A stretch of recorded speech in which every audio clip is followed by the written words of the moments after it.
大家好，我是娇妈。今天我们来做一道超级开胃、健康低脂的家常小菜——凉拌黑木耳。在这一期视频里，我将分享2个让木耳口感极致爽脆的秘诀，保证你做出来脆嫩弹牙、酸辣可口。这道菜5分钟就能上桌，零厨艺也能成功。想学的朋友们，话不多说，我们现在就开始吧。我们先来看看需要哪些食材吧。先准备20克的干黑木耳。随后是3瓣蒜头和1个小米椒，接着是1点葱末，然后是3勺陈醋和3勺生抽，还有15克白糖和1大勺芝麻油，最后是一点点盐。我们先来泡发干黑木耳，先把20克干黑木耳放入清水里面，让干黑木耳在水里面浸泡一会儿，同时加一点盐进去，盐可以去除黑木耳表面的附着物。用手轻轻搅拌一下，让盐融化，泡发到黑木耳变软即可。黑木耳泡发好后，将每一个黑木耳的根部用剪刀剪去，像这样就可以了。接着把每一个黑木耳的根部都去掉就可以了。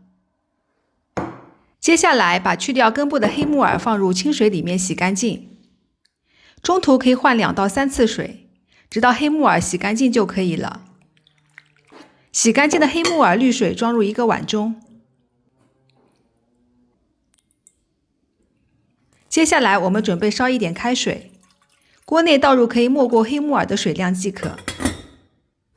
大火煮开后，放入洗干净的黑木耳。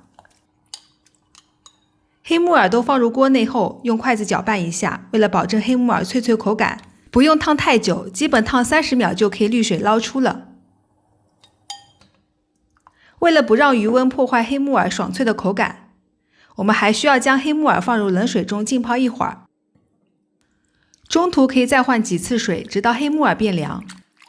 浸泡好的黑木耳滤水装入1个碗中。为了避免碗里面多余的水影响最后调味，我们把碗里面多余的水也倒掉。接着找一个一会儿准备最后装盘的盘子，把黑木耳放进去。黑木耳处理好后，我们开始准备配菜。把3个大蒜头用刀背拍扁，拍成这样就可以了。3个大蒜头都这样处理好后，随后装入1个小碗中备用。接着我们把提前洗干净的小米椒切成小圈圈。如果你特别能吃辣，也可以多放一点小米椒。切好的小米椒放入小碗中备用。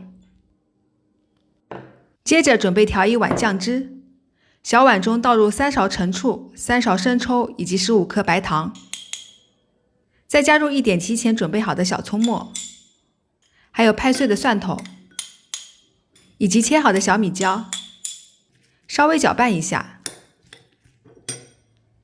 接着我们来热1大勺芝麻油，小火加热，可以用1根竹筷或者木筷放油里面，筷子周围冒小泡泡就可以加到调好的酱汁里面了。热油激起的蒜香味特别好闻。用勺子搅拌均匀。接着拿出刚刚准备好的黑木耳，我们把调好的酱汁淋到黑木耳里面。再用勺子搅拌均匀，一盘酸辣爽脆、开胃又减脂的凉拌黑木耳就做好啦。无论是做开胃小菜还是当减脂餐吃，都特别美味。最后感谢大家收看，我是娇妈，我们下期再见。